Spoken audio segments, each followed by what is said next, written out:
behind was impressive. But you look at some of these wins and some of these teams who just could not play yesterday. Buffalo, and I understand they moved to Detroit, and they hadn't moved that game because of the weather. But Cleveland hung around way too long in that game, including putting up 13 points in the fourth quarter.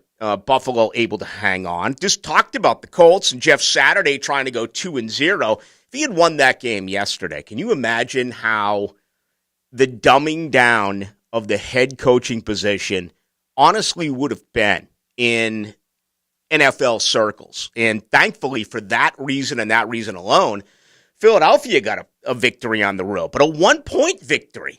And they had to outscore Indianapolis 14-3 in the fourth quarter. A couple of late touchdowns. Of course, Jalen Hurts took one in with his feet. But again, just kind of a bizarre story. You know, the hangover by the Rams. They're now 3-7. What's next? Jalen crying, saying he doesn't want to lose anymore. Is Jalen going to come up with a problem with his back? Is that going to be the case there with Ramsey in Los Angeles? You look at Cincinnati.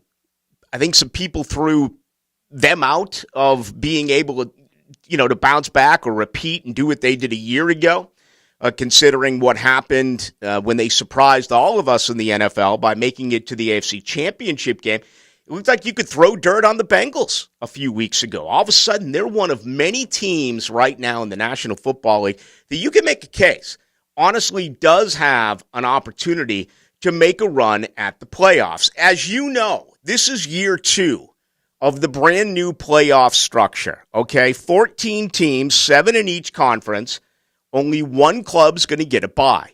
It's not like the old days where 2 teams got byes. The 6 other are going to face one another, and the team with the bye is, makes it through wild card weekend and gets to go to the divisional round. Right now, that would be Kansas City in the AFC.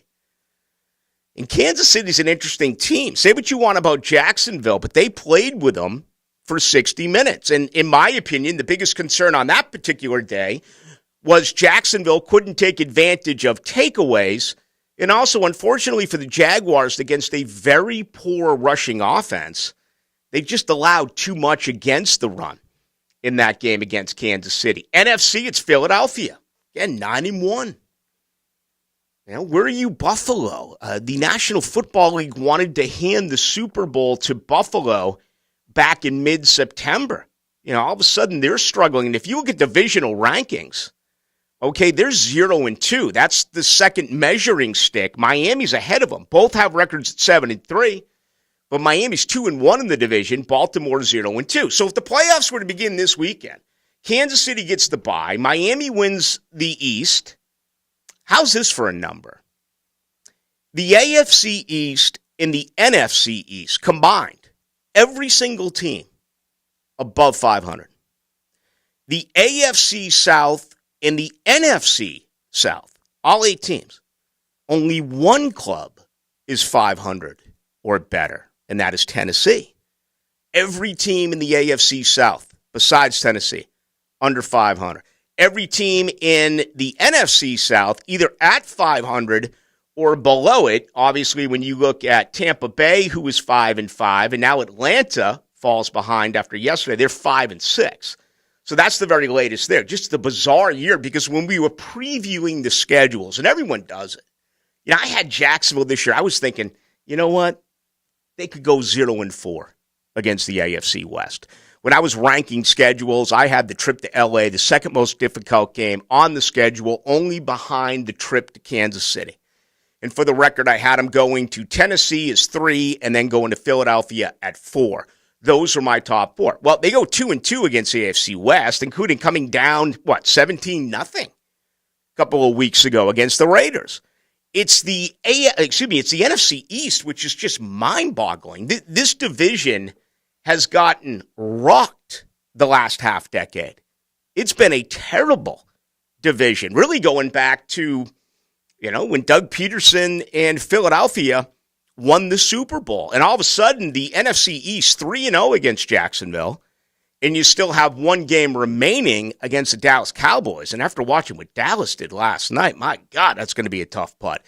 So they could end up going 2-2 in the AFC West and 0-4 in the NFC East. I never would have projected that going back during the offseason. I have a tough time believing that any of you out there would have gone down that same road as well. So back to the AFC. Kansas City 8-2, Miami 7-3, Tennessee reps the South at 7-3.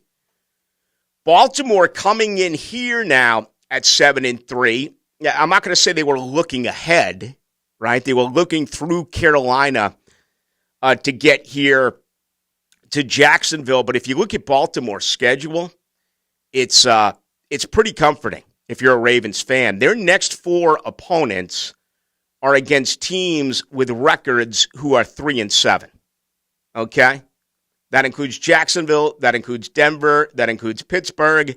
Let's see, Cleveland. Yeah, they're 3-7 as well. So, 4 straight opponents against 3-7 teams. And then you look at it the rest of the way. They get Atlanta, who's under 500 at 5-6.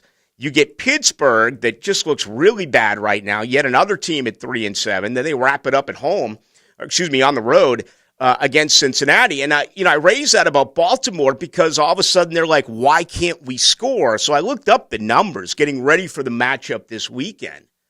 Despite what you have seen as of late, Baltimore's still a very productive offensive team, nearly 25 a game. That's 9th in the NFL. If you look at their scoring offense for the Ravens, 24.8. So, dismiss the 13 of yesterday.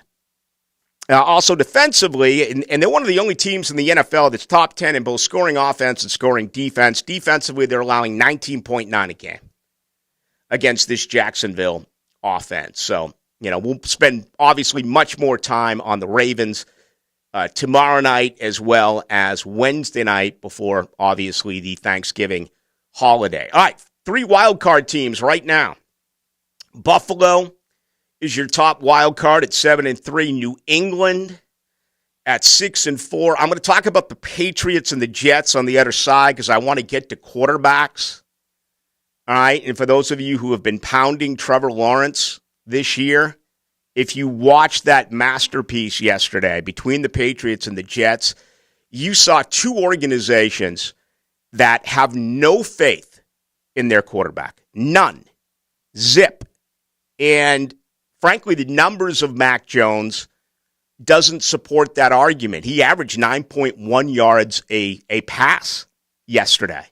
But, you got a 3rd and 4 and 4th and 3, and you run it from midfield. Bill Belichick and Matt Patricia and Joe Judge and that incredible offensive brain trust. That's what you do when you got a quarterback who's completing, more than 80% of his passes. Yet they just took the ball right out of his hands. So anyway, I'm going to get to this coming up in a little bit because it's going to segue into a Trevor Lawrence conversation. But New England is the second wild card team. Then Cincinnati is a wild card team at 6-4. You got the Jets hanging right there. They're one team out at 6-4. Then you got the Chargers and the Colts still mathematically in it. Heck, Jacksonville mathematically is in it. I want to say they have like an 8% chance to make it to the playoffs. With 7 games going, they got to get on a serious roll. I mean, honestly, to make it, 5 wins could probably do it, right? If you were to go 5-2, that would put you at 8-9. Maybe. 6, obviously, far more comfortable, but I don't care who you are or what the set of circumstances are. Can you really make a case that Jacksonville's going to go 6-1 the rest of the way through? And granted, I look at things differently. I'll admit that, all right? But all of a sudden, for me, when you look at the Jaguars and you look at their schedule remaining, the most important game is not Baltimore. Okay, it's not at Tennessee. It's not at Tennessee winning at the Houses of Horror. The House of Horrors. How about what Detroit did yesterday? All of a sudden, the Detroit offense is, dare I say, unstoppable. Dallas against the Jets. The most important game on this schedule right now for the Jaguars is Houston. I mean, if you can at least do one good thing here during the remainder of this year, get rid of the 0 of their last 9 against Houston. It felt like early on this year, every week was a streak, right? Jags can't win against an NFC opponent, especially the Jags can't win against an NFC opponent on the road. Jags can't win out west. Well, they got that done by knocking off, LAC early during the season. Houston's won 8 in a row. I'll check that. Now Houston's won 9 in a row. This Houston team is awful, and you got to go there. And you have to win that game. It's on New Year's Day. I don't know, travel. I mean, you're talking about young kids, families, this and that. They're away. I know it's their gig. I know it's their profession. But traveling during the holidays, to me, always favors the home team. Jacksonville actually catches a break, and it's twofold. That they go to New York and play on a Thursday night, so they'll be back here, early Friday morning, and they'll be able to enjoy Christmas and the holidays with their family. They'll also be able to take advantage of another 72 hours worth of rest and preparation when you play Thursday night in New Jersey. Then you turn around, you go back on the road at Houston. But you know as well as I do that if you follow trends, and you have forever in the NFL, the second road game consecutively, your chances of winning, even when you're a great team, even when you're a perennial playoff team, drops off drastically from 1 to 2 straight road games. And these two are surrounded by the holidays. Again, they do have the extra 72 hours, which is a really good thing. Okay? And I think that's a major part of the intangibles. But to me, that's what it's all about. It's sure it'd be nice to knock off Baltimore. Be nice to knock off Dallas. It'd be great to go into Houston and win, go into Tennessee and win. I'm not trying to get away from that, but for me, if I was saying, hey, you can win one game the rest of the year, which one are you going to pick for Jacksonville? Believe it or not, I'm going to pick winning at Houston. Maybe the easiest game on tap. So you'd be a fool to do that, right? Not in this case, not for me. Let's get rid of that whole psyche. I don't need an off season around here. We're talking about Trevor Lawrence and the Jaguars are 0-4. Against Houston, and that overall as a team, this organization is 0 for their last 10 against Houston. Just my way of looking at it. NFC, Philly on top at 9-1, they get the bye. Minnesota just stung last night. What an unbelievable pass rush by the Dallas Cowboys. They're scary. Prescott's better than I believe I've ever given him credit for. Pollard, all of a sudden, is becoming a star. You look at them defensively, particularly Micah Parsons. I mean, just a special football player, a game-changing football player. 10 pressures last night, 2 sacks, forced fumble. The guy's a monster. Seattle, maybe the surprise of everything that is the NFL, 6-4. Hanging on in the West. Tampa repping the South at 5-5. 3 playoff teams as far as wild cards. Dallas, New York, and San Francisco has a big game tonight. They're a heavy favorite on the road in Arizona. The Commanders still with an opportunity. Atlanta and Detroit still with an opportunity, albeit for Detroit it's a long shot. Also Arizona, a long shot. They're going to need to win tonight at home in order to get to 5-6.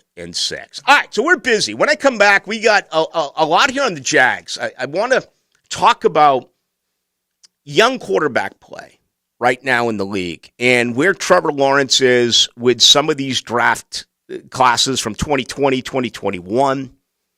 If you saw their deal yesterday with Zach Wilson, it was a total embarrassment for him personally as a man. I also think he really hurt the organization. If you don't know what I'm talking about, good. We're going to get to that coming up on the other side. But for all of those who are on Trevor, and for one reason or another, Trevor is becoming the guy that you feel you have to comment negatively on, listening to what Zach Wilson said yesterday, really happy that Lawrence is the quarterback in this city and not Wilson. I would be totally disgusted today if I was a Jets fan. Opening comments brought to you by Shmunez Vision. They are a family organization. They focus on personal, high-quality medical and surgical eye care. Dr. Catherine Shmunez, fellowship-trained in cornea cataract surgery. All refractive surgery. More than 8 years ago, they found something in my eye that needed surgery immediately. And you know what? They went in. They got it done. There's been no setbacks every time I visit them. The health of my eyes are perfect. So whether it's contacts, whether it's glasses, whether it's readers, whether it's anything with your eyes, how about cataracts? And you may think that you have an issue there, you need surgery. You may not. You may just need some other sort of treatment. That's what's so key about getting an eye exam at Shmunez Vision. This is a family-based practice that really cares about you individually. And it's why I would go to no other. All right, they are tops right here in Jacksonville. Number is 299-2906 or visit shmunezvision.com. Dylan Denmark in tonight. JJ in my hometown of Boston, Massachusetts. What's up, young man? Not a whole lot. Yeah, not a whole lot. Not a lot of good stuff. Yeah, the Gators. Yeah, about that. That was pretty bad, huh? Yeah, and it doesn't look too good this Friday night either. Yeah, we're going to talk about that, no doubt, tonight and the rest of the week as well. Friday night is weird, but yeah, Florida really stunk up the joint. Shocked by that, including on top of it, if you look at Anthony Richardson, who threw for 400 yards, they still just couldn't do anything against the Commodores. All right, so we have that coming up. Again, I'm going to begin here with quarterback play and, of course, the very latest on Trevor Lawrence. Good to have you with us. Best way to get on is on the text line, 641-1010. That is brought to you by Lifetime Enclosures. 1991, we played Boston College. Tommy Mack had like 15 tackles. 19. Oh, I'm sorry, That's 19. okay, Took 4 but away it was from 19. Tom McManus, Friday from 10 to noon on 1010XL. Brought to you by Renewal by Anderson. A better way to a better window. Look around you. There's history being made. Has been. Will be. Just something about those blue skies, high banks and high speed, all coming together in one perfect race. And it'll be here sooner than you think. The Daytona 500 at Daytona International Speedway, February 19th, 2023. Get your tickets now at Daytona500.com. Does your home or building need painting? For over 20 years, Performance Painting has had the privilege of preserving many of Jacksonville's most prominent buildings. That said, we feel like we're just getting started. I'm Jason Parker, and our team thrives on preparing, protecting, and preserving the homes, businesses, and public buildings that make up our local landscape. Contact us today to put our years of experience to work for you. Performance Painting. Prepare, protect, preserve. Performance painting. When you have an orthopedic injury and need a specialist, I highly recommend Southeast Orthopedic Specialists. This is Dr. Kevin Murphy with Southeast Orthopedic Specialists, where athletes are treated like a pro. If you're in need of orthopedic care, call us today. We genuinely appreciate our patients and look forward to helping you. Online at se-ortho.com. Where everyone is treated like a pro. Relieve pain and get back to life. Southeast Orthopedic Specialists. Win big at Best Bet St. Augustine. On November 24th and 25th, Best Bet St. Augustine will be giving away $20,000 in cash giveaways every 30 minutes from 6 p.m. to 11 p.m. A seated player at a table game will win $500, and a seated player at a poker game will also win $500. Best Bet St. Augustine is located on 800 Marketplace Drive off exit 311, where I-95 and State Road 207 meet. Learn more at bestbetjacks.com. Why is it so important for victims of accidents to call a lawyer right away? Because lawyers need to do things like interview witnesses while memories are still fresh, collect evidence before it's often destroyed, and to make initial contact with the insurance company so you don't have to worry about it. Why postpone securing legal representation? If an accident is causing you problems, call me, Eddie Farah. I want to hear about it. Farah and Farah, 396-5555. Offices, Jacksonville. Your AC's broke, it ain't no joke. Call Florida Home AC. Florida Home AC. Florida Home AC. Florida Home AC.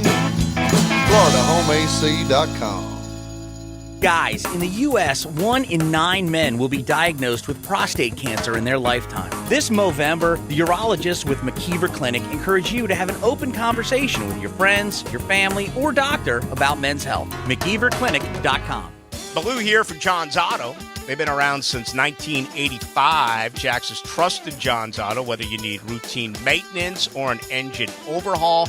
John's Auto, they can do it all. We service all makes and models of cars and trucks and even work on diesels. I've been visiting them since I returned to Jacksonville in 2006. Check them out today. John's Auto on Arlington Road, 904-743-3857.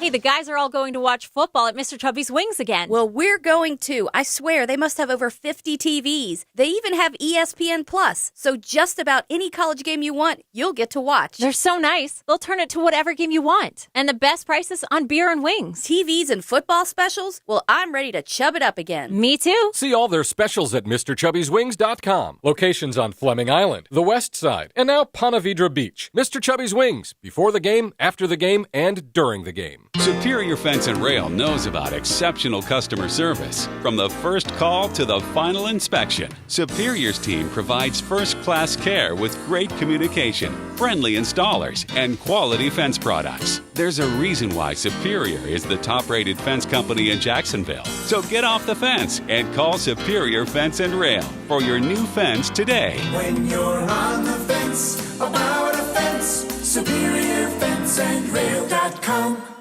It's the doggone best college football team in America. Hot diggity dog! Stay close to what the dogs are doing. I'm Andrew Gibson. I'll bring you the Bulldog Report all season on 1010XL. Brought to you by Travis Cummings and the Bailey Group. This 1010XL 92.5 FM hour is powered by Anajar and Levine Accident Attorneys. Call 1-800-747-FREE. That's 1-800-747-3733.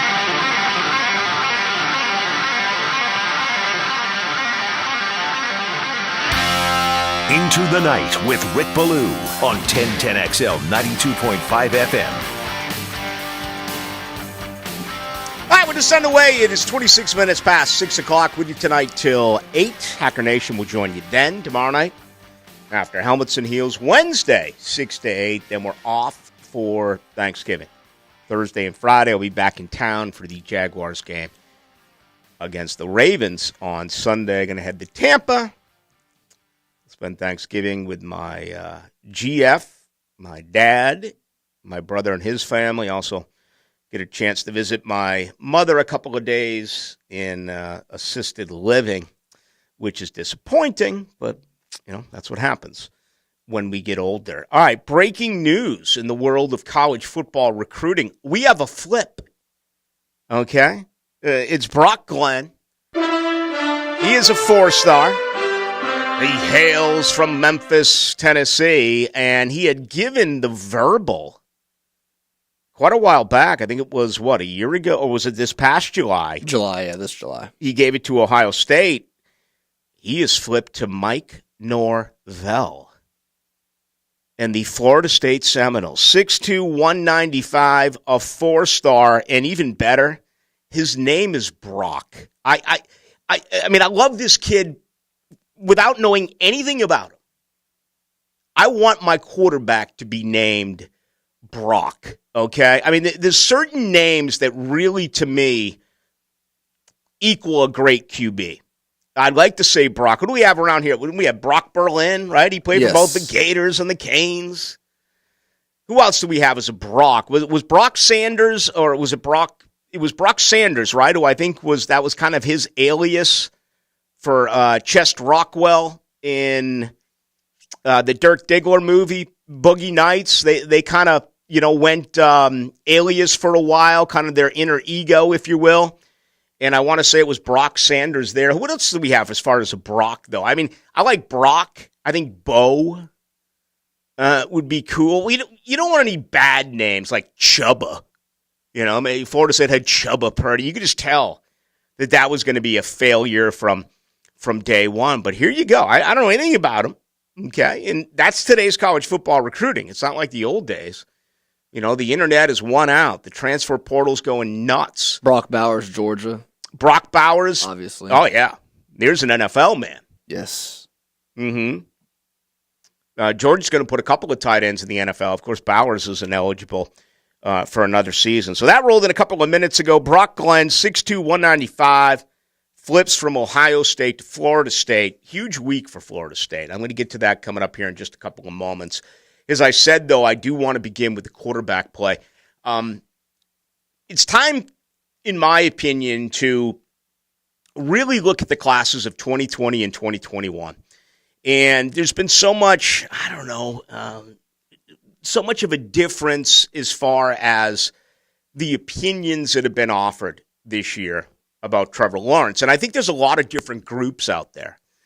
I think the best group, and if I'm rating the way that you are responding to what Trevor Lawrence has done in now a year and a half's worth of work, I think the brightest fans look at it this way. He's on the come.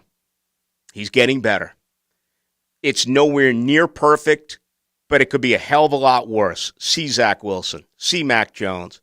See any of these, see some of these younger quarterbacks. Fields is obviously playing well.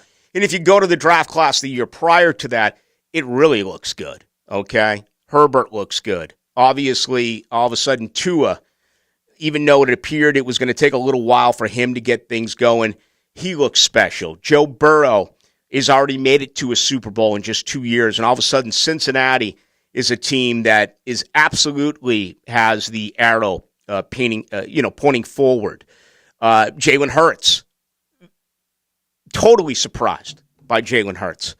Okay, particularly his percentage, his completion percentage is much better than I thought it would be. But with Trevor, you've got those who are going to bash him, and I understand that the bashing of him is intensified because you were force-fed such a fairy tale with this man. I mean, you were told that this is the greatest quarterback money can buy, and he has been put together piece by piece and has everything that you want as a leader and a quarterback, and there have been some times where he is disappointed.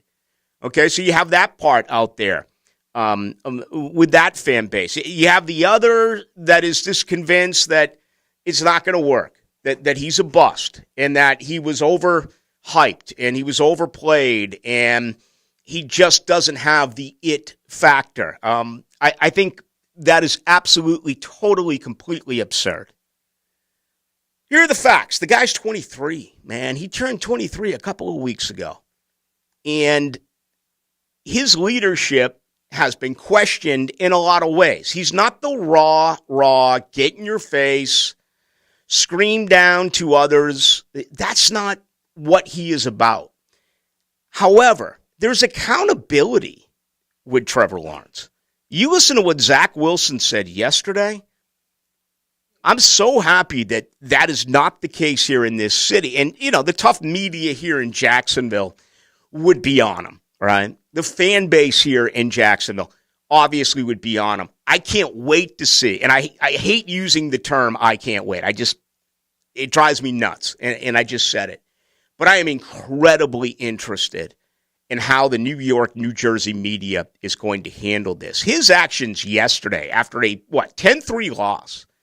You realize the Jets in the second half ran 27 offensive plays and they picked up 2 yards. Okay?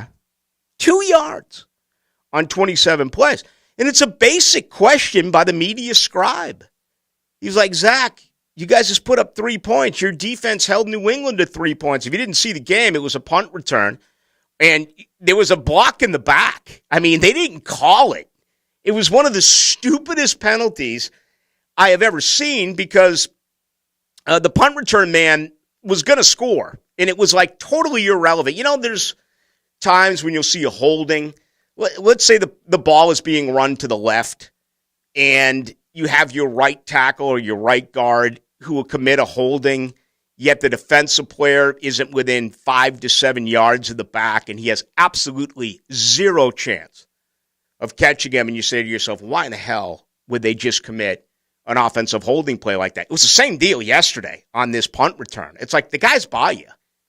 This man has no chance of tackling him, yet they didn't call it. I wonder if that game was in New Jersey yesterday and not in Foxborough, or if it was not Bill Belichick on the sideline, if it was someone else. Let's say it was, back to the days of Pete Carroll when he was the head coach, or Chuck Fairbanks when he was the coach, or Raymond Berry when he was the head coach, or Ron Meyer before he took the guy on parole and told him to go out there and cleared off a clean path so John Smith could make that game-winning field goal, would they have gotten the same call? I tend to believe no way. I tend to believe it would have been a flag. But anyway, Zach Wilson after the game, the media is like, hey, Zach, you only put up 3 points of defense. Held them to 3 points. Do you have anything to say to your defense? Do you feel responsible for letting down your defense? He's like, no. Looked right at the guy and said no. So, Mark Cannizzaro, who I know well from the New York Post, he covers the Jets. He also covers the PGA Tour. I've known Mark forever, and I see him every year. He comes here for the players. They're going crazy now. He already, this early in his second season, there are people looking over their shoulder when it comes to Zach Wilson in New York. And he has created somewhat of a scenario where all of a sudden the locker room's, divisive. And Robert Saleh, even today, went out and said, we're keeping everything on the table when it comes to who the starting quarterback is going to be. Really, just an awful look for Zach Wilson. And you know what? For what it's worth, it was a no-brainer. Okay? Everyone would have drafted Trevor. All 32 teams would have drafted Trevor 2 years ago over Zach Wilson. But it seems like every year they reshuffle and they go back and they redraft the quarterbacks, from 2020 and 2021 and 2022. And we've seen that change a little bit for all of the quarterbacks, including with Trevor Lawrence, where all of a sudden people are like, well, no, I draft Justin Fields now. And I remember last year, the thought was, well, look at Mac Jones. Look at the season he's putting together. If you were to redraft, it would be Mac Jones. The Zach Wilson stuff really hasn't appeared all that much. Mac Jones, oh, by the way, is a very, very interesting development. If you look at Mac Jones and what he did yesterday, and again, this is clearly obvious by watching the game, that they have no faith in this guy. That old expression, we're not asking you to win it, we're just asking you not to lose it, and you're a game manager. I mean, he was 23 of 27 yesterday with one drop. He averaged 9.1 yards was his average. His quarterback ranking was 104.6. He threw for 246 yards. His completion percentage was 85.2. Yet, if you watch the game and you got a feeling for the flow of the game, there is zero confidence right now in Mac Jones as the quarterback in New England. Zero. And again, the best example I could give you was 3rd and 4 and then ended up being 4th and 3. And they ran the ball both times, where you got a quarterback who's 23 of 27. It's totally mind-boggling. So anyway, the point I'm trying to make, that draft class, Zach Wilson, right now he's on the hook. Mac Jones, the arrow's not pointed forward for him right now in New England. And you look at Chicago, they're not winning, but Justin Fields is doing some good things. And then obviously around here, it's all about Trevor Lawrence, whether you're in, not in, or maybe I'd be surprised, but again, some of you at this particular point have already moved on and think that, he's not going to be the answer. Totally disagree with you there. Is he a great leader? I'd like to see a little bit more enthusiasm, a little bit more of that on the field. But when you put him in front of the media and he delivers his message to you, Jaguar fans, through the media, the man has accountability. And it's real accountability. Blaine Gabbert had accountability. But when you were looking at Blaine Gabbert and he was talking to you, it kind of reminded me of a drunk in a bar, okay, as a former bartender. That, you got this liquored up customer who's telling you he's going to do this, he's going to do that.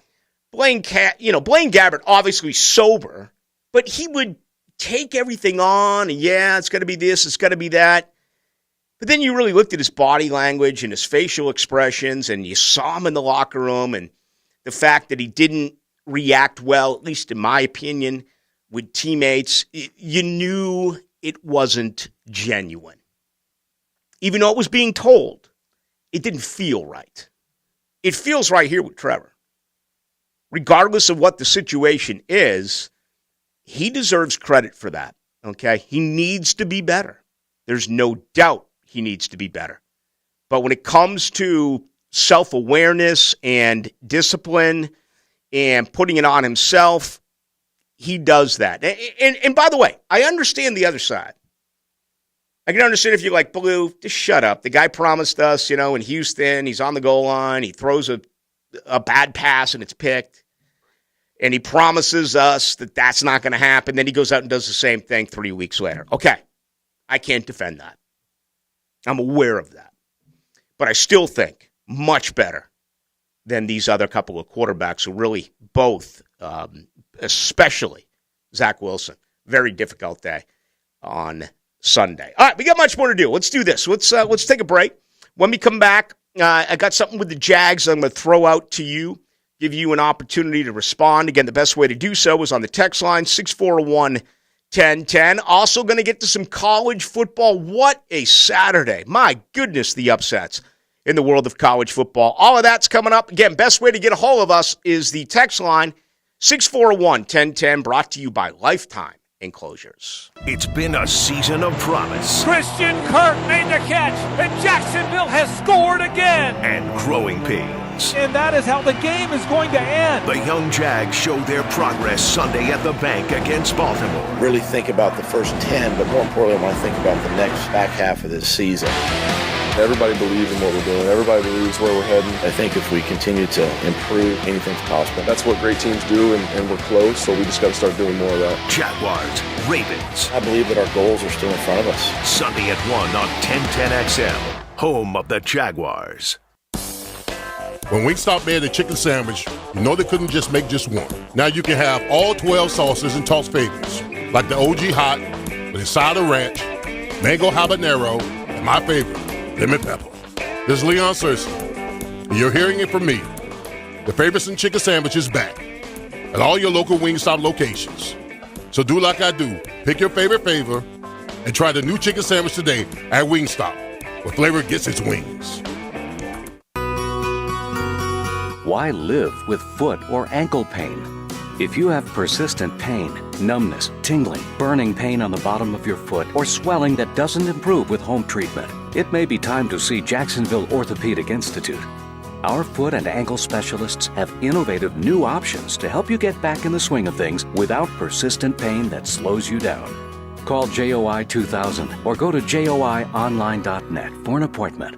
Stop wasting time waiting for tires at a tire store. Try Go Mobile Tires. We are a mobile tire business that comes to where you live, work, or play. Check us out on the web at gomotires.com or call us at 904-907-0999. Hey, Jacksonville, I'm sure by now you've seen our bright green GFL trucks and containers throughout the greater Jacksonville area. We are an industry leader in solid waste and would love the opportunity to earn your business. We are committed to customer service, reliability, and have unwavering focus on safety. Whether commercial or construction, let us haul your waste away. Call 904-760-5880 to get a quote today. GFL, green for life. They're out to test our reputation as the best plumber in Jacks, so we gotta play like the experts we are. Now, who are we? Roland Reach Plumbing! Now that's what a winner sounds like. Customers always win with Roland Reach Plumbing at plumberinjacks.com. This just in, there's a new gift in town. Shark Coatings has made the Gift to Floor program. Here's Curtis for more. That's right, Alicia. Not only is Shark Coatings the leader in concrete coatings, but now they're the leader in gift giving. With Shark Coatings' new Gift to Floor program, you can buy someone a floor, and Shark Coatings will provide you with a framed sample that you can wrap and give away on Christmas. Then they just pick their color and schedule their installation. Back to you, Alicia. Thanks, Curtis. For the gift you've been wanting to give, contact Shark Floor Coatings for more information. 15,000 workers. I'm Brian Rose from Remedy Staffing. We survey 15,000 blue-collar workers each year to better understand what drives quality and dependability in our workforce. The survey shows when looking for a new job, the initial pay rate, job security, and safety while working are the most important factors for hourly workers. If you're an employer and would like to learn more about the voice of the blue-collar worker, please call us at 904-528-1933. First Coast Metal Roofing Supply is inviting all roofing contractors on the First Coast to take advantage of the 1010XL Metal Roof Special. 10% off your first metal roofing order. That's a huge savings, especially with rising costs everywhere. And with the 10-10 special, you get another 10% off your next metal roofing order. Roofing contractors, tell them you're a 10-10 fan. Take advantage of the savings and expertise. Also, they'll match any other written quote of comparable product. First Coast Metal Roofing Supply. Online at firstcoastmrs.com. How large are the Rocky Mountains? The answer coming up. How long has it been since you compared homeowners insurance rates? Log on to southernoak.com to find an agent or get an instant quote online. Find us at southernoak.com. Our family protecting yours. Southern Oak Insurance. The Rocky Mountains stretch for over 3,000 miles from British Columbia in Canada all the way south to New Mexico. Southern Oak Insurance. Our family protecting yours. This date in sports history is brought to you by Southeast Orthopedic Specialists. On November 21st, 2016, the NFL returned to Mexico City for the first time since 2005 for the first Monday Night Football game outside of the U.S. with Raiders and Texans.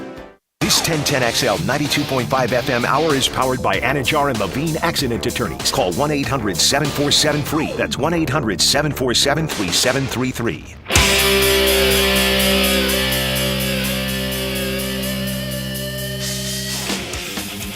Into the Night with Rick Ballou on 1010XL 92.5 FM. All right, we on YouTube tonight, Dylan?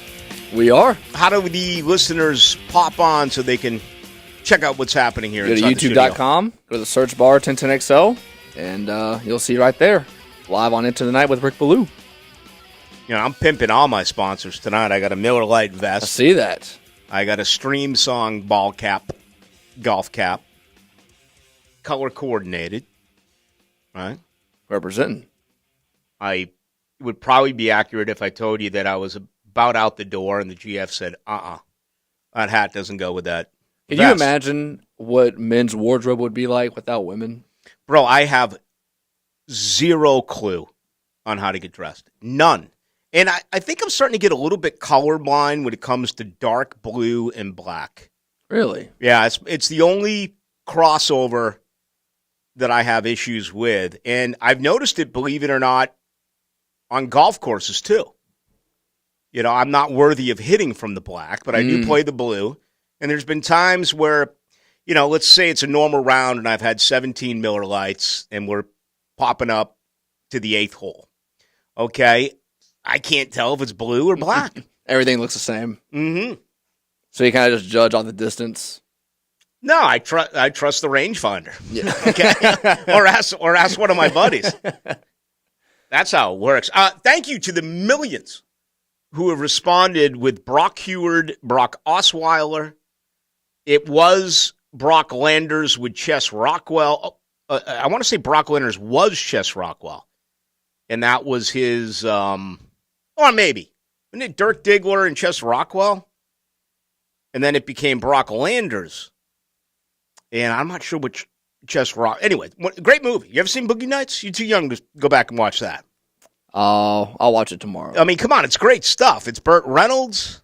Oh, he's good. It's the whole porn industry. It's based on John Holmes, legendary actor back in his day, and his life goes sideways. And it's Mark Wahlberg who plays him, and Chess Rockwell is what's that character actor's name? Irish guy. Riley. Riley's his last name. He was in Deadliest Catch and a bunch of stuff like that. He's a really good character actor. He was in that, I think he was in Step Brothers, too. Okay. You know the guy I'm talking about? Yes, I know the face. Well, you need to go back and watch that, man. That's like... I am pretty pitiful with movies. That's like a can't miss movie, Boogie Nights. Very, very good. All right, well, let's do this right now. I'm honest about this now. All right, all this Jags talk, where they're at, what has to happen. You know, Jacksonville now 9th. If the draft was this weekend, I hate to be the NFL draft guy, this early. And obviously, I want Jacksonville to win games. I think your mental health, I think your week-to-week process over the final 7 games of the season, it's more important for you as a fan to win as many games as you can, okay? To get a feeling that we're closer. And this team is a lot closer than they were a year ago. I know they have the same amount of wins as they did during the 2021 season. You have the same amount this year with 7 games to go. But this is not one of those years where, kind of secretly I'm like, well, lose, improving your draft positioning. I think for the future of this football team, led by Trevor Lawrence, winning more games and losing draft space, if you will, is more important. Now, they're lumped in there with a lot of teams where they could really move up. I mean, right now they're 9th, but they're there with 6 other teams who were 3-7. For those of you who do not know, Houston's 1-8-1, Carolina's 3-8, Chicago's 3-8. You look at the Raiders, the Broncos, the Rams, the Browns, and the Steelers. They're all 3-7, yet Jacksonville is behind them if you look at where they are based on strength of schedule. That's how the National Football League does it. That's going to change with 7 weeks to go. I mean, Jacksonville could end up with a top 5 pick. If Jacksonville was to go 2-5, they could end up with a top 5 pick, okay? But anyway, that's where I'm at with this football team. But as we are at the halfway point, so far this year, I think it's going to be a lot easier, and I hate it, but it's going to be a lot easier for you to come up with the most disappointing as opposed to the biggest surprise / positive player that you have seen on this football team. That's what I want from Jag fans as we begin our second hour. Who is the biggest surprise? All right. Who is the one player that has surprised you, has been better than you expected him to be this year? And the flip side, who is the most disappointing? And I think we're going to get a variety of answers. For me right now, I would have to say Travis Etienne is, without question, the most surprising thing for me. Number 2 would probably be Tyson Campbell, although we saw it. We witnessed it. We saw the growth in the second half of the season. We saw him get better. Man, he is a Pro Bowl corner who probably won't get the respect because he's on a team that's won 3 games. But he has been sensational, okay? But those would be my 2. Biggest disappointment, most disappointing. There's really 2 guys that stick out for me, okay? Number 1 is Shaq Griffin. He doesn't have it anymore, and he's injured, okay?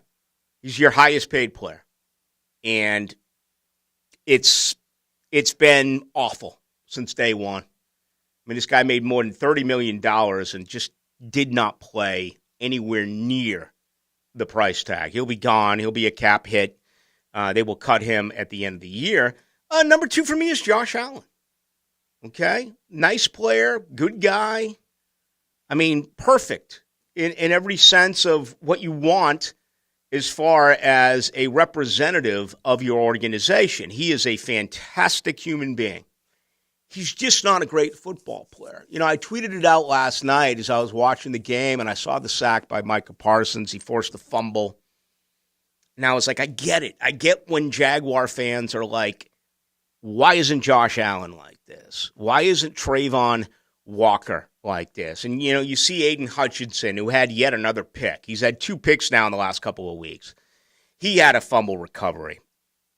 He had that huge play on goal line we saw a week ago. He's making plays. And Jag fans, I get it. You're like, well, why doesn't Walker make plays like this? Why doesn't Josh Allen make plays like this? So I tweet out, you watch Micah Parsons make play like this, play after play, and I get why Jag fans are, why don't our first-round draft picks make plays? And obviously I was going to get a mixed result from the followers on Twitter, and I expect that.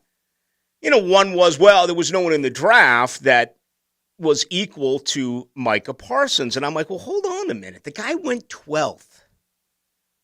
He didn't go 1. He didn't go 7 like Walker and Allen did. He went 12th.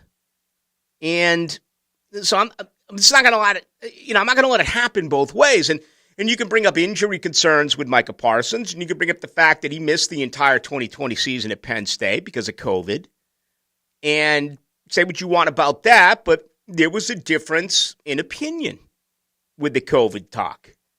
All right, remember we got into it here with Jay Tufele. We got into it here with Walker Little and guys who, that whole Pac-12 was a total, it was totally lost to begin with. It looked like we weren't even going to have a season then. Then all of a sudden they announced late that they were going to play an abbreviated year. That whole COVID mess kind of screwed up things a great deal. And, the other side of it is why we're seeing all of these, in 6-year players now in college football.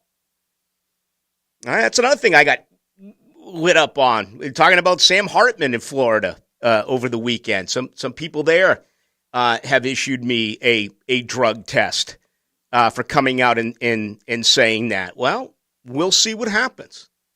He's gone from Wake Forest. For Sam Hartman, I believe it's the NFL or it's the University of Florida, okay? We will see. But anyway, getting back to the comments there, I understand your passion. I understand your grief that you're like, why does Micah Parsons make plays like this? Why do the Boses make plays like this? What's going on with the top picks here in Allen and Walker? And I wish I had an answer for you. I don't.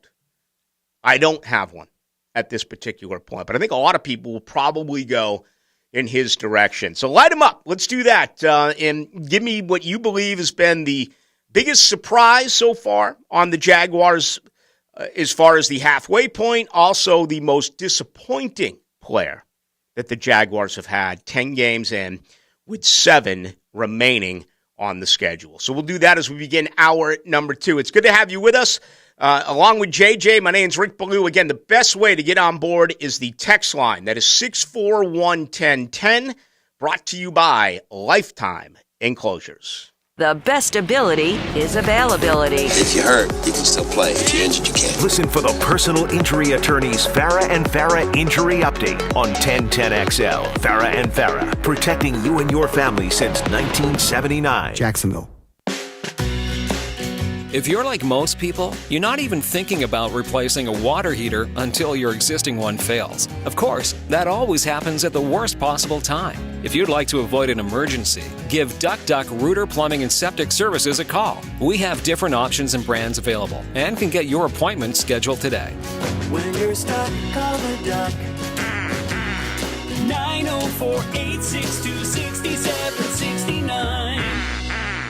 Guys, this is Movember. The urologists with McKeever Clinic urge you to take action to live healthier, happier, and longer lives. Take the time to stay connected to your friends and have open conversations about men's health. Know the numbers. At 50, talk to your doctor about prostate cancer. If it runs in the family, do it at 45. Be inspired to grow out your mustache this Movember to raise awareness for men's health. McKeever Clinic, innovators in urological care since 1921. McKeeverClinic.com. DivorceMenOnly.com. This is Kenny Lay of Kenny Lay & Associates. Our firm specializes in representing men in family law. That's all we do. That's our only focus. We can help with all of your family law needs, such as divorce, custody, alimony, and child support. For over a decade, we have helped thousands of men with these types of issues. We even have an appellate division ready to challenge a judge's ruling. If you need a family law attorney, go to DivorceMenOnly.com. DivorceMenOnly.com.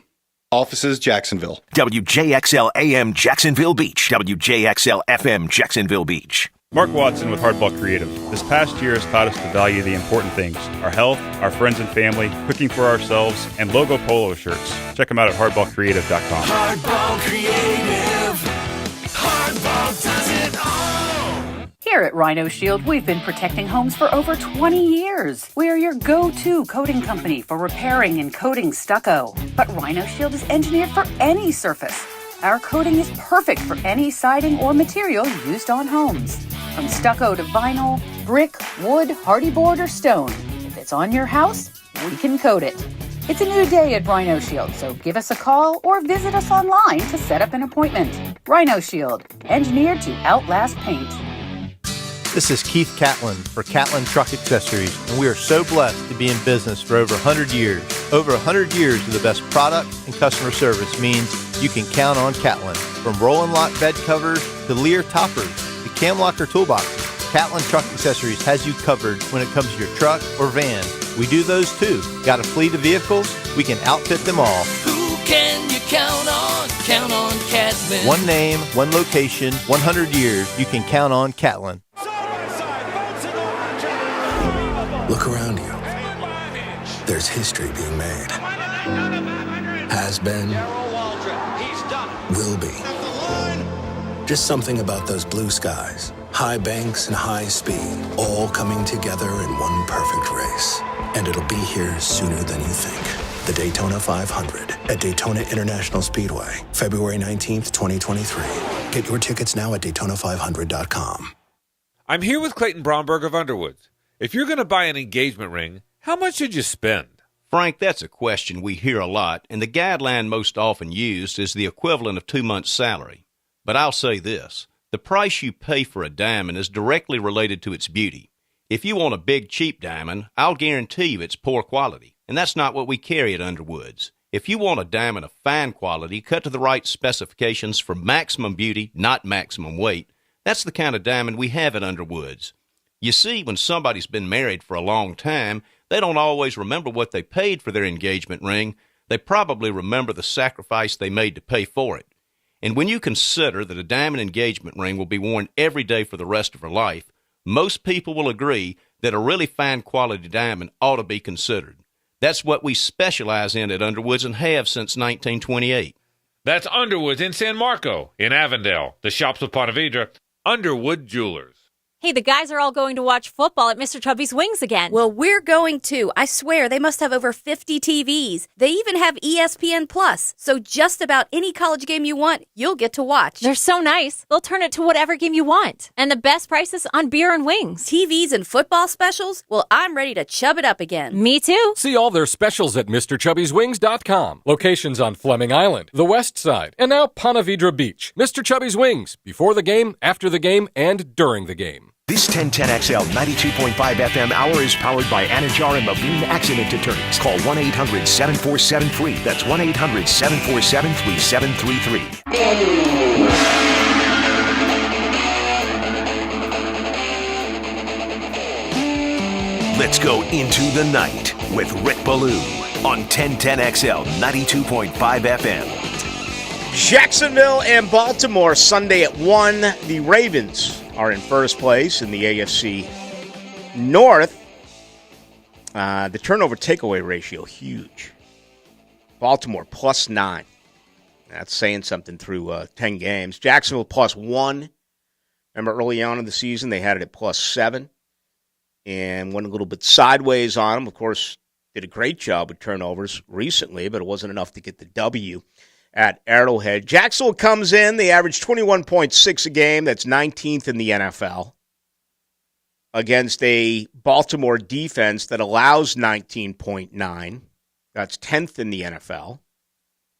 Baltimore's offense is 9th. They average 24.8 against the Jaguars defense that is 14th. They allow 20.5. The latest numbers, Baltimore early money. It opened at 3. It's up to 4.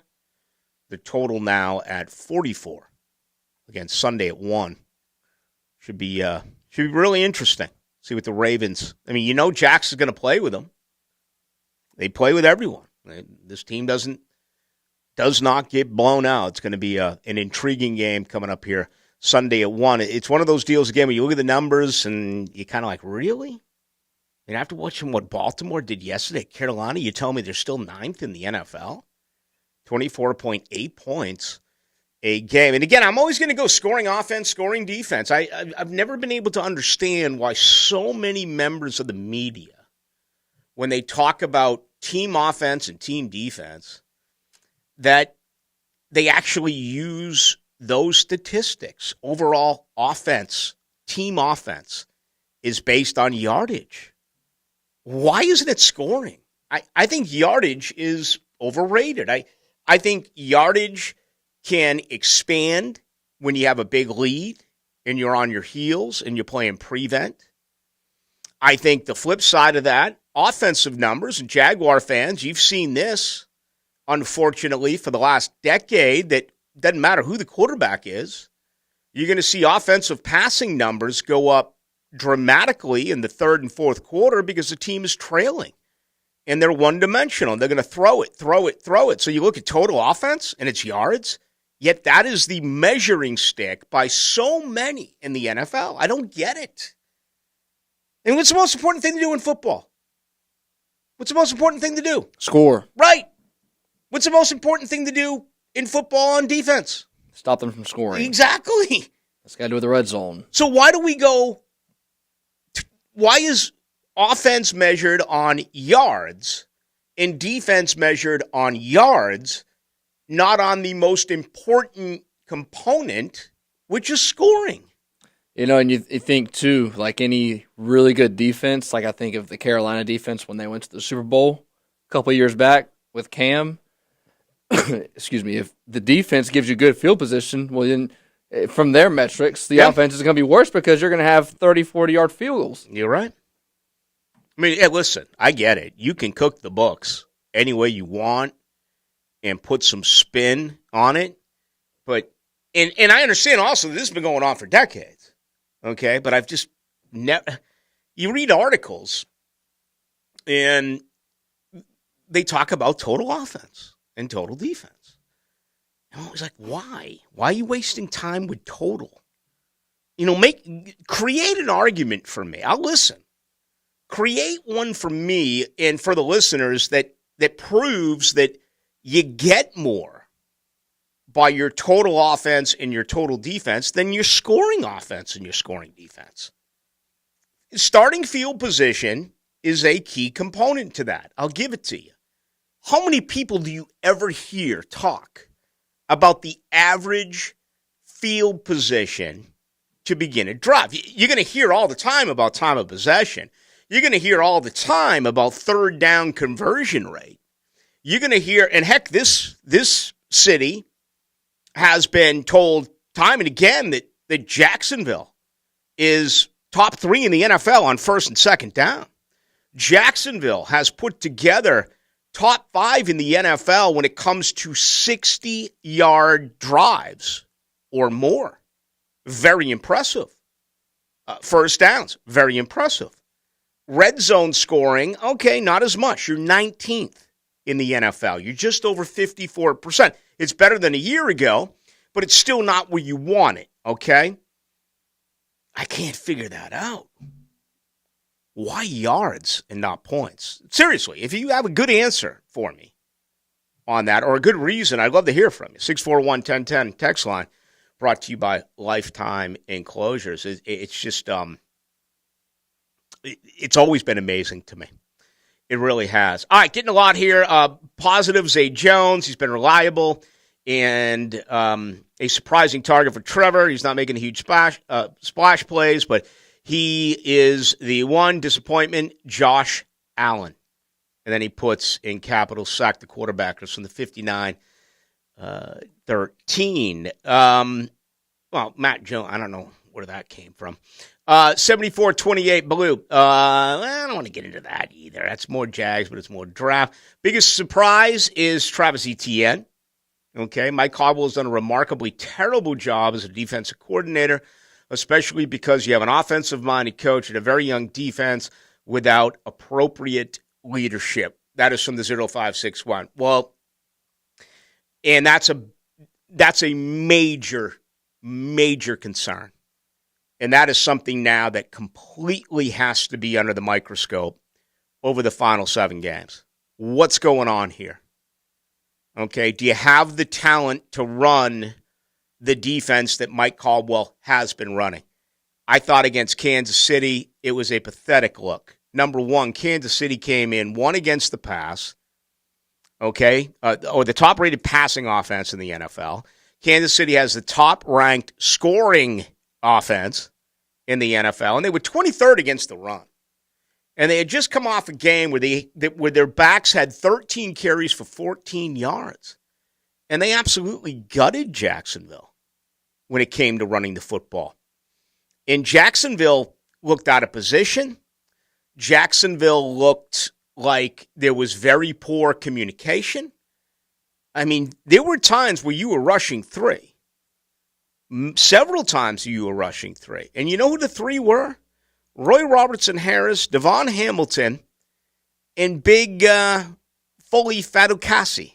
Those are your three rushing the passer. I mean, you had Josh Allen dropping. You had Trayvon Walker dropping. There were 40 dropbacks that night for Patrick Mahomes. Josh Allen was only on the field for 25 of those 40 plays. And Josh Allen didn't rush the quarterback on all 25 of those plays. He was in coverage in some of those plays. So, I understand the criticism of Allen. I also think now, as a first-time defensive coordinator, there needs to be some serious evaluation on Mike Caldwell. Is he running the right defensive scheme? I heard Pete Prisco on here last week. Prisco talking about moving Devin Lloyd to the line of scrimmage, adding weight to Trayvon Walker and getting him now to put his hand in the dirt. That's what I wanted. I wanted Trayvon Walker to be a pass rush end, period. My heart skipped a beat when I first saw him out there with Bill Shuey, the outside linebacker coach. I'm like, no, don't draft this guy one and ask him to do a ton of different things, including drop back and coverage. The Jaguars are terrible with their linebacker play when it comes to coverage. Who's their best coverage linebacker? Is it Chad Muma? I don't know. It's not Aluakon. It's not Lloyd. Man, I watched Quincy Williams play yesterday in that 3-3 game. Ended up being 10-3 New England. Quincy Williams is all over the place. And, I know with Quincy, and I'm a huge fan, I hated that cut. And this isn't one of those obligatory, always a guy that they let go that's playing well. I was always a fan of Quincy Williams. I think the problem with Quincy Williams, he had a little bit of, he had a little bit of Andre Branch in him, a little bit of Devontae Fowler in him. He wasn't it wasn't as obviously out of it or complete lack of communication or just flat out being stupid like Taven Bryan. I'm not saying that. Taven Bryan had no idea what was going on. Taven Bryan was completely clueless when he was on defense. But, there's been times where, you watched Dante Fowler, you're kind of like, what's going on there? And to me, Andre Branch was kind of the same way. That was it with Quincy Williams. Did he understand the scheme? Was he too much of a freelance guy? Was he into it mentally the way he should have been? Because when you look at him as far as his physical skills, man, he'll knock the snot out of you. All right? It's whether or not he's in the proper position. Well, he was yesterday. Really good game against the New England Patriots. So, linebacker play. That right now, is this a better team with Mike Caldwell to run a true 4-3 defense? I, for one, would love it. There's nothing I'd enjoy more than to really see Allen on one side and Walker on another. And then rotate your big three men inside. Fatukasi, Hamilton, Harris, okay? You got a little bit of Peters, perhaps, or maybe a little bit of taste with Gotsis, although, he's more on the outside. And you can bring in Arden Key and bring in Dewan Smoot in nickel coverage, pass situations. But when it's the run, those are your three big guys. And then bring in Chad Muma and put him at middle linebacker or put him on the weak side. Your strong side linebacker should be Devin Lloyd. And again, I think your middle linebacker should either be Muma. It might be too much for him as a rookie. The green dot is Aluakon. Maybe you keep him at middle. If not, the third guy goes to the weak side linebacker position. It just feels like that's a better defense to me. So, yeah, I hope that Doug is forthcoming in his evaluation there. I do like that the offense has shown the ability to make changes throughout the season. The best example I can give you, go back to the game here against the Raiders. You're down 17-0. If that was earlier in the season, and the proof was there, even New York, a week prior, you look at New York, you look at Houston, you look at Philadelphia, they would have given up on the run. And they would have made Trevor Lawrence pass it on first, second, and third down. Would have been one of those games where you look at the box score, it was all said and done, and Trevor Lawrence would have thrown it 46 times. They would have run it 17 times. But no, to credit Doug Peterson and this offense, they stuck with their plan. They came back and they ran Travis Etienne, and they stayed with the offense that was a balanced attack. And it was a huge factor in the come-from-behind victory. What that said, and those 2 fourth downs. The first kick hit the upright. The second one, he makes it, 48 yards. You and I both know if that was earlier in the year, Doug Peterson's going to go for it on fourth down, both times. But he learned. He made adjustments. He's understanding his team. It's time for the defense to make some of these adjustments. You're 3-7, okay? And I don't ever want to be the season's over. You got 7 games. But I also believe it's time to figure out what you have, right? And with this defense, Shaq's gone in a year. Roy Robertson Harris is gone in a year. I think Rayshawn Jenkins is gone in a year. You invested 3 of your top 4 picks on defensive players. Are you getting everything you can right now out of Trayvon Walker, Devin Lloyd? Certainly you're not out of Chad Muma. You need to find out what these guys do. And there's a lot out there. There's a total difference in it. For everything I just said, others will say wrong. Josh Allen rushing the passer every down is not the best way to use him. He's good in coverage. He's good against the run. You look at Pro Football Focus, man, he's like top 5 against the run, Josh Allen. But no one looks at him that way. They want to see him be a Micah Parsons. They want to see him get to the quarterback.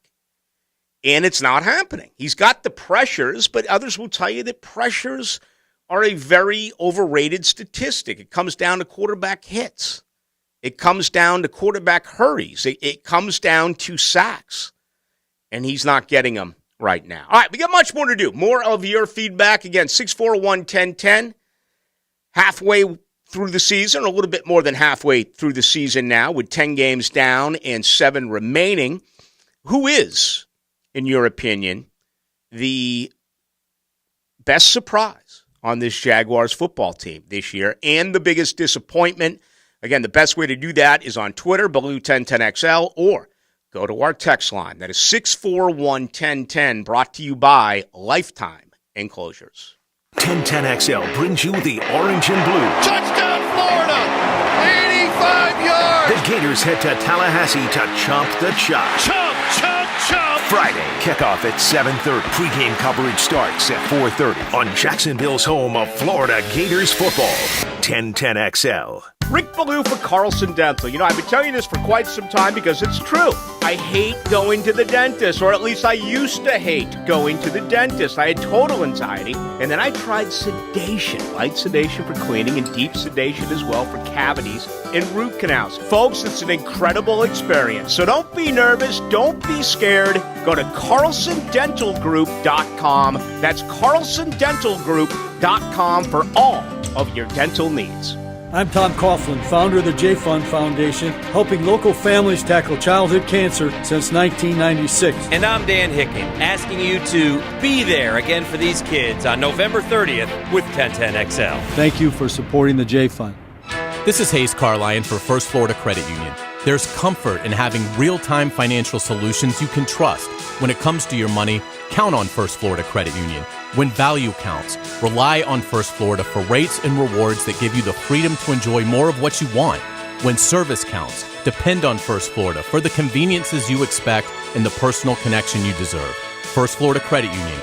They're enriching people every day. Federally insured by NCUA, Equal Housing Lender. drivers and heavy truck mechanics. If you like sports, then you're going to love working at Waste Management. We have a team atmosphere here where we're looking out for one another. We jump in to help out. Listen up.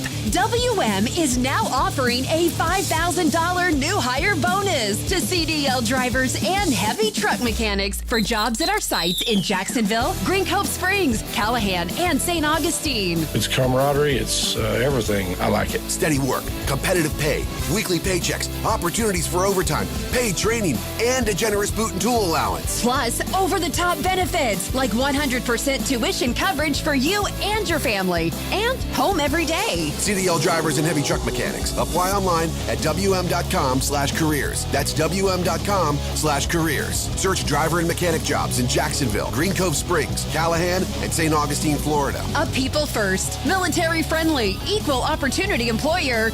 We are WM. This Black Friday, we're checking everyone off your list with unbeatable deals at Ulta Beauty all week long. Starting November 20th, shop hundreds of exciting deals in store and online. And beginning Tuesday, get $12 mascaras from brands like Benefit and $10 lippies from brands like Fenty, and so much more. Because our kind of holiday is you having your kind of holiday. So what are you waiting for? Hurry to an Ulta Beauty near you or buy online and pick up in store. Ulta Beauty. The possibilities are beautiful.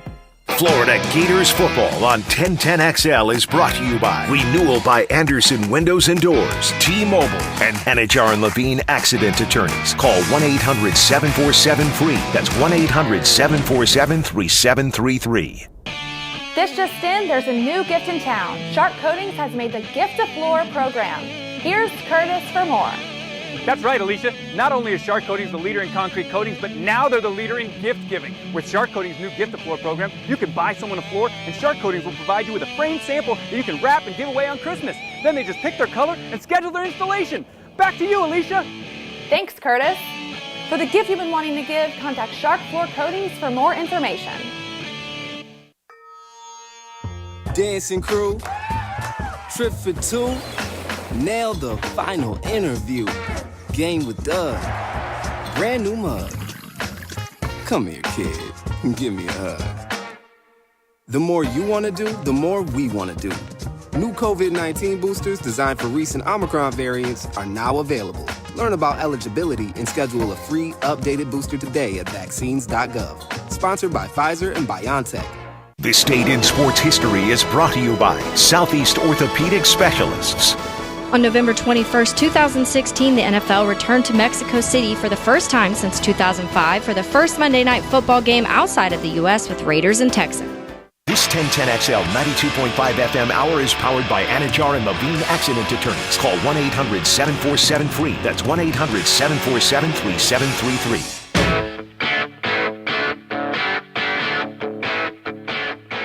Let's go into the night with Rick Ballou on 1010XL 92.5 FM. All right, no live shows this week. We'll be celebrating Thanksgiving on Thursday. We're off on Friday. So tonight for another 38 minutes. Hacker will join you at 8. Tomorrow night after Helmets and Heels. Wednesday night, 6 to 8. And then a couple of days off. Just got a text from Jessica Blaylock, who is settled in for Boston Bruins Tampa Bay Lightning hockey. Well, Tampa has scored 1-0 now. Nick Paul, or Nicholas Paul, with the goal. The Bruins are ridiculous. They're 16-2. Tampa Bay 11-6-1. So I was checking the schedule because obviously Blaylock works with the Florida Panthers. They are off tonight. Very latest there. All right, give me, Dylan, give me positive, best player so far for the Jags, a positive. Also, unfortunately, the most disappointing player. The positive, I'll go a little different. I'll say Devin Lloyd, even though he started really well, hasn't had as much success as he has the last couple of games. The dude really burst onto the scene first couple of games, and breaking news, I didn't really watch much Utah football, so I didn't really know what to expect from him. Mm-hmm. So he would be the biggest surprise. Biggest disappointment, I'll say the defensive line as a front. Getting to the pass rusher on the outside. Trayvon Walker and Josh Allen, I kind of expected them to have a little more success. What is it? Josh Allen has 3.5 sacks. Walker has, how many sacks did he have? Like a sack and a half, 2 sacks, I think? I think he's got 2.5. 2.5, that's Trayvon right. Walker. Yeah. I kind of expected that to be a little bit more. I mean, the last game against the Chiefs, I kind of expected the Jags to get after Mahomes a little bit and, not exactly get sacks, but, get hurries, and there was none of that. Yeah. Okay. Good stuff there. And for what it's worth, we talked about this right after the draft. If you were going to make him do multiple things, Jacksonville was going to draft Trayvon Walker, and it was going to be pretty close to impossible for him to live up to the number 1 draft selection if he wasn't a every down rush the passer.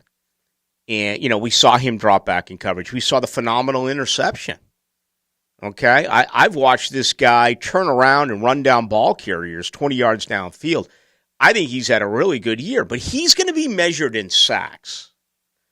And that's what's so disappointing about this. It's almost like it's a half-pregnant scenario, because for those who don't spend a lot of time really covering this football team, it's so easy to look at Trayvon Walker and look at sacks and say, he's not living up to the billing. Where, again, if they said sick him, and that was your job, and he wasn't getting it done, then I think that type of criticism would be warranted. But you're asking him to do a lot of different things. Therefore, I don't believe his grade is what it could be, if that makes any sense. It's not going to matter to the national media. They're going to end up calling, when they grade it, they'll come back, and I'd say his top grade could be a C. Depending on what happens over the last 7 games, because he's just not going to get to the quarterback. And then you look at a guy like Aiden Hutchinson. What has he got, 5.5 sacks? He is going to, and obviously Hutchinson is being used in some different ways. I mean, the guy's now has 2 interceptions. Got 1 yesterday. Yeah. So, yeah, that is disappointing. But, I think true fans here in Jacksonville will know the difference and do know the difference. 3941 Ballou.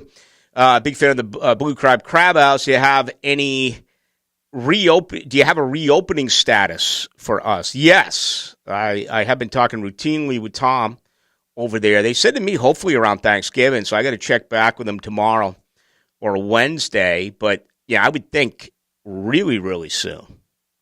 And I hope so. I've been known to spend my Christmas Eves there. I mean, really to the point where they have to ask me to leave. They're like, Ballou, St. Nick is about ready to drop his sled right on our roof here at the Blue Crab House. It's time for you to go home. I think they said something like, you don't have to go home. You just can't stay here any longer. Yeah. Right. Now, so I will have a report. For those of you who do not know, they had a kitchen fire. I'm guessing now, 4 or 5 months ago. I was actually out in Nashville on vacation when it happened.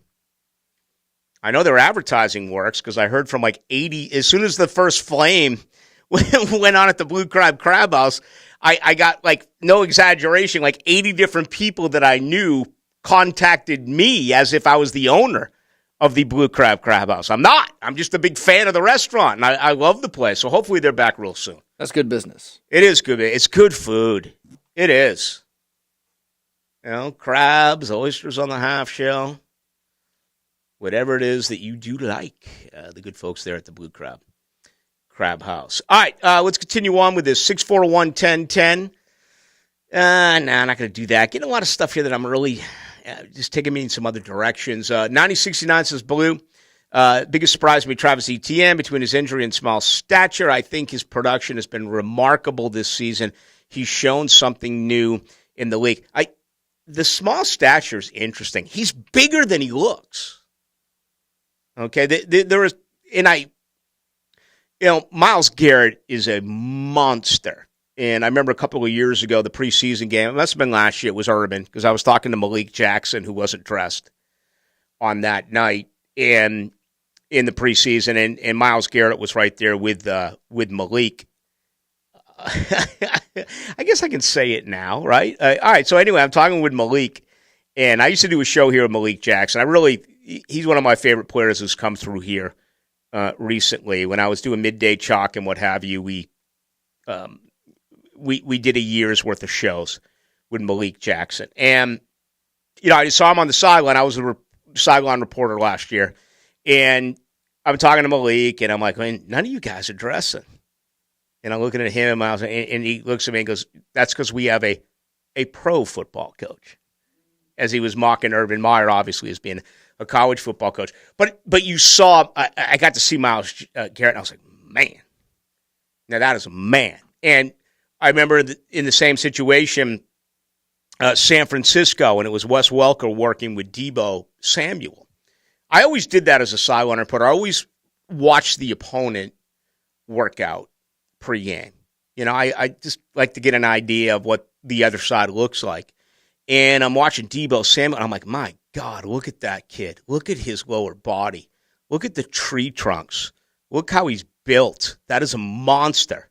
Okay, and I really didn't know it in him. I guess I didn't recognize that when, I have seen him on television. It's the same way with Travis Etienne.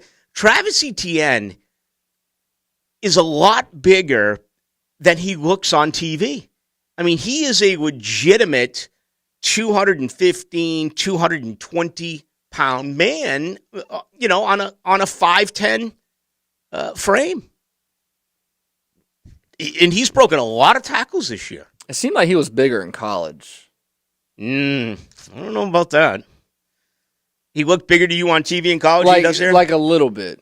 I mean, not like, not a vast difference, but I felt like when he was in college, it was like, whoa, that dude's pretty big. And then you see him in the NFL, and I mean, obviously his size is the same, but I guess what I'm trying to say is that if someone was to ask me, okay, you watched him play a ton of college football at Clemson, what type of back is Travis Etienne? To me, he was kind of like a CJ Spiller, kind of a guy that was twitchy, a guy that would make you miss. A guy that had phenomenal vision and wiggle. I never really considered Travis Etienne as being a guy who breaks a lot of tackles and has a lot of yards after contact. He's shown that this year. I didn't know he had that in him. Yeah, when from the games that I remember him playing at Clemson, it felt like, at least when he ran the ball, not catching the ball at the backfield, that he would get the ball and he would go straight downhill. There wasn't a lot of east and west. Yep. And it's different here in Jacksonville. That's from the 90-69. Biggest disappointment has been our defense. We looked dominant, almost elite in the first 4 games, but wound up pretty horrible. Yeah, it's, again, scoring defense. Last year you had, 26.9 a year ago. 26.9 points. You go back to the 2020 defense, I want to say it was 30.7. I mean, you allowed 30.7 a game in 2020. Last year, it was 26.9. This year, it's down to 20.5. That is a remarkable improvement. I'll never forget this conversation with the late John Clayton, who was so phenomenal. And it was one year it was either Radio Row or the Combine. I don't remember which one it was. But I had John sit down with me and, do an interview. Man, and this is, I want to say it might have been either 2015 or 2016. It was one of those 2 years. Because John Clayton was, and I learned so much from that conversation because I bring numbers to this show quite a bit because key numbers mean so much. I made a huge deal earlier about scoring offense and scoring defense. A lot of that came based on this conversation that I had with John Clayton. So John Clayton says to me, all right, where is this football team? And last year, you watched them improve by I believe he said to me, almost 5 points in their scoring defense. Can they now improve by 4 points or 5 points with their scoring offense? And, I never really heard it discussed that way. Obviously, we hear about, you need to add a quarterback, you need to add an offensive lineman, you need a wide receiver. You always talk personnel, and you talk to draft and free agency and all that stuff, but you never talk about what it really comes down to. That's points. How many more a game are you getting? How many fewer a game are you allowing? And I always took that to heart as a great measuring stick as to really where this organization is. Okay, dismiss the 3-7 for just a second. Forget about the fact that this team's 3-7. Your offense went from 14.9, a franchise low, to 21.6. Okay? That's a touchdown a game improvement. That's 7 points. Your defense has gone from 26.9 to 20.5. Okay? That's nearly a touchdown on defense. Last year, you were exactly 12 points. And I bring up these numbers all the time because they are so important. In a league like this, where for the most part, teams are favored by a field goal, most games, you had 12-point difference per game between your scoring offense and your scoring defense. 12 points.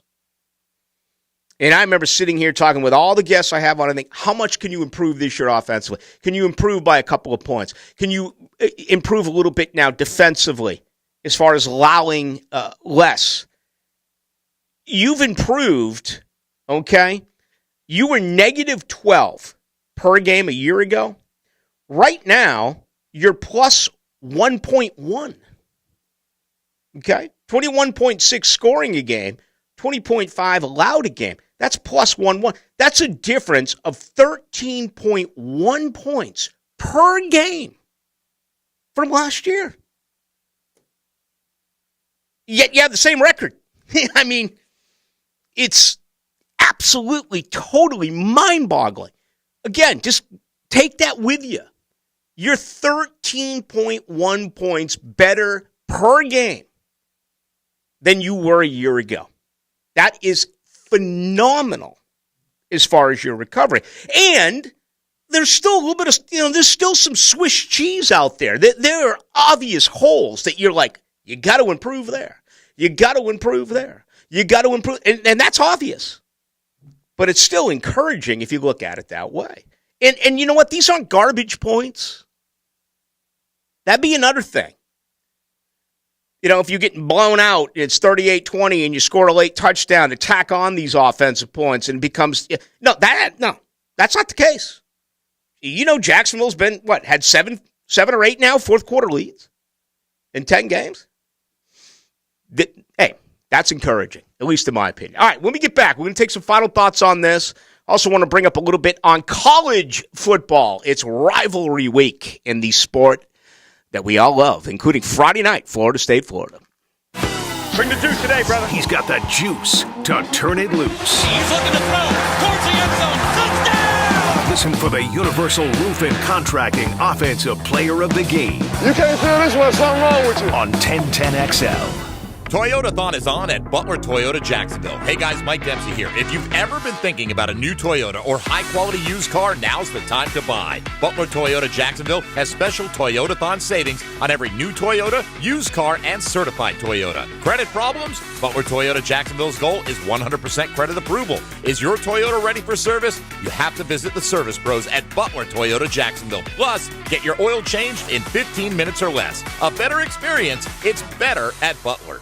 Ballou here for Smunez Vision. Why Smunez Vision? Well, I've been with Dr. Neil Smunez now since I got back to Jacksonville in 2006. 37 years of experience he has. Smunez Vision is a family organization that focuses on personal high-quality medical and surgical eye care. Dr. Catherine Smunez is fellowship-trained in cornea and cataract surgery and all refractive surgery. Combined, that's 30 years plus in laser eye surgery. Visit SmunezVision.com today. Care you can see. When Wingstop made a chicken sandwich, you know they couldn't just make just one. Now you can have all 12 sauces and tossed favorites. like the OG Hot with inside of ranch, mango habanero, and my favorite, lemon pepper. This is Leon Searcy, and you're hearing it from me. The Favorson Chicken Sandwich is back at all your local Wingstop locations. So do like I do. Pick your favorite flavor and try the new chicken sandwich today at Wingstop, where flavor gets its wings. There's something special about Napa Auto Care Centers. They're backed by the national power of Napa. Nationwide warranties honored at thousands of locations, but more importantly, your Napa Auto Care Center is independently owned by neighborhood professionals that operate by a strict written code of ethics. Put your vehicle in the hands of ASE certified technicians you can trust. That's Napa Know-How. Find one of the 33 Jacksonville area locations by logging on at jacksnapaautocare.com. David Garrard, Mondays on Jaguars Today, brought to you by Napa Auto Care Centers. The roof is on fire, or damaged, or old, and you need it replaced. That's where our friends at Lockhart Roofing come in. Family owned and operated. The Lockharts will work with you and your insurance company lickety-split and make the top of your house look, well, brand new. The Lockharts are a long-time Jacksonville business taking care of Jacksonville people. So if that roof of yours finally needs to be taken care of, call Lockhart Roofing, 904-994-3851. That's 994-3851. Hello, this is Father Nicholas Lowe, and I want to talk to you today about having a grateful spirit. As we journey in life, it's so easy to take things for granted. But I want to encourage you to never get tired of thanking God for your blessings. Take time also to thank the people in your life who have and are helping you to become the person you are today. Don't go through life complaining, go through life praising. To hear more inspirational messages by Reverend Dr. Nicholas Lowe, please visit our website at stjohnthedivine.com. Lauren Brooks here. Jack's USL, the group bringing professional men's and women's soccer to our area, is hosting a series of World Cup watch parties. This Friday, come out to Colhane's Irish Pub in Tinseltown to see the United States men's national team take on England. Food, drink, prizes, and goals! Party starts at noon. What better way to enjoy the Thanksgiving holiday? There's nothing like the excitement of World Cup action. Come on this Friday to see the United States men's national team take on England at Colhane's Irish Pub in Tinseltown. RSVP at jacksusl.com. Ballou here for Shinatri Chiropractic, the breakdown of the body. Stop fighting it. Visit Shinatri Chiropractic, the official chiropractor of JU Athletics. Back and neck pain, arms, legs giving you problems. Get an effective diagnosis and treatment with an adjustment or dry needling. How about acupuncture, which I love because it works? Get rid of your pain and tension. Call 743-6700 or visit them at 2711 University Boulevard, Shinatri Chiropractic. At Farah & Farah, our goal is to protect your quality of life. That's why we built our website as a tool that you can use to get answers. Like, what do you do when you know your car is totaled, but the insurance company insists on fixing it? What if your child is injured on a field trip, but you signed a release form? What if a trespasser is hurt on your property? Do you have any responsibility? You've got questions, we've got answers at farahandfarah.com. Protecting you and your family since 1979. Offices Jacksonville. Though no longer little, teens still need a lot of love. Yet teens in foster care have a harder time finding it, as 82% of foster families are home to kids 12 or younger. You can positively impact a teen's life as a foster parent with help from Family Support Services of North Florida. You provide patience, love, and understanding, and Family Support Services will offer specialized training, resources, and a community of support. Take the next step at foster-now.org. That's foster-now.org. It's your boy E.T. And when I get triggered, be sure to check out my slightly salty instant reactions about your home team on all social platforms. Brought to you by Brackish, for those that live life slightly salty. This 1010XL 92.5 FM hour is powered by Anajar and Levine Accident Attorneys. Call 1-800-747-FREE. That's 1-800-747-3733.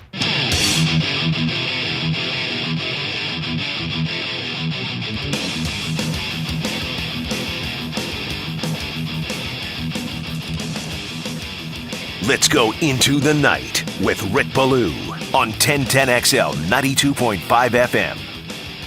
All right, the 0794 says, Ballou, given the Jags' ability to shut down the Ravens' run, do you believe Lamar Jackson can win primarily by throwing on us?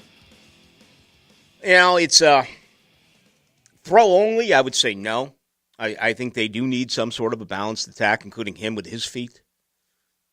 They shadowed earlier in the year, or I shouldn't say shallowed. They have taken on some quarterbacks who obviously can do that. Certainly Jalen Hurts is the one who comes to mind in front of everyone else. I like Jacksonville's chances if you make them one-dimensional. I mean, I really do. But the last time we talked about this was 2 weeks ago against Kansas City. Again, the Chiefs came in with a 23rd ranked rush offense. And they had just come off a ball game where their backs ran it 14 times for 13 yards. And I'll have to look up the exact number, but they put on a decent one against Jacksonville. What was it, 140 some odd yards? Let me find that for you right now. This was a week ago. Sunday, Kansas City ran it 27 times for 155 yards. Can happen, okay? And it did. So, yeah, if you put it all on, well, it's going to be his ability to pass. Again, we did that 2 weeks ago with Patrick Mahomes, and we found out that they were able to run the football. All right, let me get this out because it is rivalry week. Thursday night we have the Egg Bowl. 3 NFL games on Thursday, plus the Egg Bowl. Mississippi favored by 2.5. They'll be taking on Mississippi State. My gosh, what happened to Mississippi? What a crazy weekend between that ball game and obviously Florida losing to Vanderbilt and Tennessee losing to South Carolina. Tennessee now losing Hendon Hooker as a Heisman Trophy voter. I had him under a tremendous amount of consideration early on. Obviously, the 2 losses now and the injury. He's gone. Florida State on Friday night. Noles favored by 9.5. Okay? Huge number. Dylan, you and I were just talking about it. I guess in some circles you could have bet on this before the season started, and it was Florida State -3. And I remember having conversations with a lot of people in this building like, how did they come up with that number? Mm-hmm. What did they know that we did not know? Mm-hmm.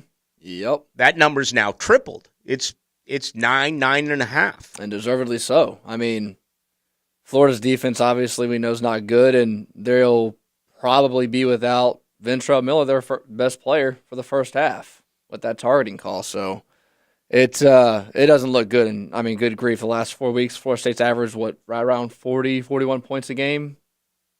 They've been on fire, no question. They're playing their best football in a long, long time. What happened to North Carolina? They'll play Friday as well. They lose to Georgia Tech. I mean, I didn't get a chance to sit down with them this year, but Josh Downs was in, the preseason meetings for the Atlantic Coast Conference kickoff back in late July, and he's supposed to be the best wide receiver in the Atlantic Coast Conference. I mean, he's got 77 receptions for 878 yards and 11 touchdowns, but he dropped a game-changing football. I mean, he catches that ball, NC State goes down. Georgia Tech goes down, North Carolina wins, and all of a sudden you got no Devin Leary for North Carolina State against North Carolina and Drake May coming up on Friday. I know I'm playing golf on Friday, I think around 11 o'clock, so I'll be able to watch this game. I'll be coming off the golf course. I don't know what it does for you. It does a little bit for me. I just have trouble getting geeked up about games in the ACC that don't involve Florida State or Miami or Clemson. Sorry for being truthful. Georgia Tech, Saturday at noon. The Dogs are favored by 36 points. Michigan and Ohio State, number 2, number 3. Saturday afternoon in the Horseshoe. Is Ohio State really 7.5 points better than Michigan? Wow. Why is that just screaming at me right now?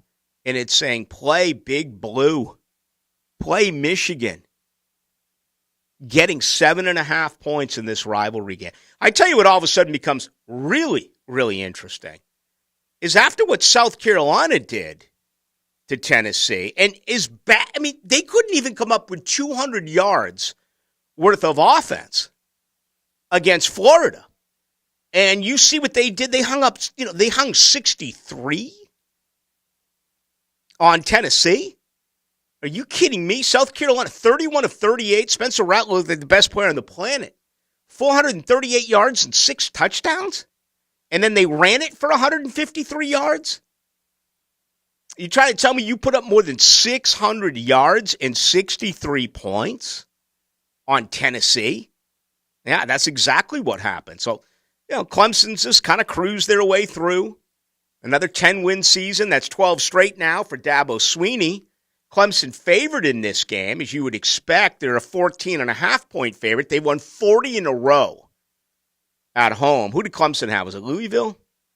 Again, who did they have on? Oh, they had Miami, for crying out loud. That's right. Yeah, they just crushed Miami. Miami didn't even have 100 yards worth of offense. Total destruction. So you have that game coming up on Saturday. Some other key rivalries. Auburn, Alabama. This is in Tuscaloosa. Bama favored by 21 and a hook. Don't bat your eyes towards Oregon State. I stayed up late and watched Oregon, Utah. By the way, those are the two best games, I thought. That USC-UCLA game was the best game of the weekend. And how good is Caleb Williams? Oh, man. Throwing against his body, some of the precision or the accuracy. I will say this. I respect the gig. I am not supposed to openly talk, which is crazy to me, because you would think they'd want to promote it more, but they don't want me openly talking about who I'm going to vote for the Heisman Trophy. That's been a long-standing rule, and I respect them. But after what Caleb Williams did Saturday night at the Rose Bowl, if they can knock off Notre Dame, and what a game that's going to be in the L.A. Coliseum. I mean, all of a sudden, Notre Dame's playing outstanding football. I still can't believe they lost to Stanford. They had a huge blowout. What was it, BC? I mean, they crushed them 44-0. Lost to Marshall, College. What? Yeah. Notre Dame lost to Marshall, too. Yeah, I know they. Yeah. Kalen Lamborn, the former Knoll, ran for like 175 yards against them. If Caleb Williams, after what he did Saturday night, he knocks off Notre Dame, and then they win a Pac-12 championship game where he puts up spectacular numbers, it's going to be – he's certainly on the short list. No doubt about that. So that's another great game coming up on Saturday night. That'll be at 7:30. LSU, Texas A&M. I want to keep an eye on that. I want to watch Jimbo lose. I want to see Texas A&M go to 4-8. It's going to be LSU, Georgia, right? Because LSU, even if they were to lose, they still have the head-to-head victory over Alabama. Central Florida, South Florida. All of a sudden, Tennessee, Vanderbilt. Hooker's out. Tennessee licking wounds. Vandy's won 2 in a row in the SEC. Tennessee favored by 14. And then the late-night Apple Cup. Pac-12 After Dark. Wazoo playing host to UW. Phenomenal week. Rivalry week. Much more on that tomorrow, as well as Wednesday. Folks, I don't check the text line now that the show is over. You want to get a hold of me, please do so. Ballou 1010XL on Twitter. Thank you to Dylan Denmark. Packers up right now. My name is Rick Ballou. We'll talk tomorrow.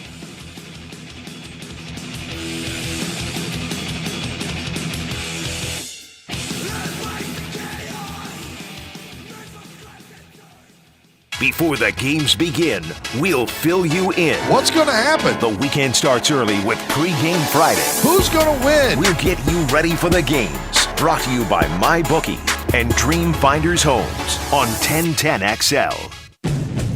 Honda continues to impress with their new lineup this year. Don't settle for less when the best is just minutes away. We invite you to visit your local Honda dealer and see the vehicles everyone is talking about. Remember, only a Honda is a Honda. Come see us. We're dealing. Time now for a medical recap. A health and wellness tip from Jaguars head team physician Dr. Kevin Kaplan. Establishing a regular sleeping pattern is crucial for your well-being. This includes going to bed at roughly the same time every night and waking up around the same time every morning. You may even consider turning off all electronic devices an hour before bedtime. Ever wonder why you can't fall asleep?